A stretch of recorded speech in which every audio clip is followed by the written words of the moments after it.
ஒரு இடத்துல கொடுக்கும்போது அதனுடைய ரேட்டும் கொஞ்சம் குறையும். வச்சு பண்ண உங்களுக்கு என்னன்னு தெரிய வரும். தலைமையில ரெக்கார்டு இருக்கணும்.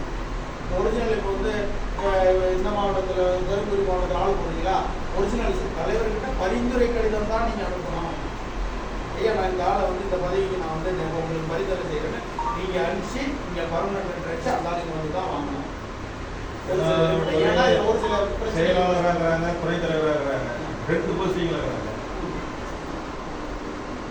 அதெல்லாம் சீர்படுத்தணும். அது வரக்குள்ள உங்களுக்கு அது எல்லாமே கரெக்டாக போகும். இனிமேல் எந்த சின்ன சின்ன விஷயங்களாக இருந்தாலும் தலைமை தெரியப்படுத்தி சந்தோஷம். எல்லாம் கொண்டாண்டிங்களா நாளைக்கு வந்துட்டு முடிஞ்சு போச்சு. என்னன்னா நீங்கள் எதுவுமே தகவல் கொடுக்காம நீங்கள் செயல்படுத்திங்கன்னா அது ஒரு ஆளுக்கு இன்னொரு தவறாக போகும். நீங்கள் நல்லதாக பண்ணியிருந்தா கூட தவறுதலாக வந்து சேருங்க. நாங்கள்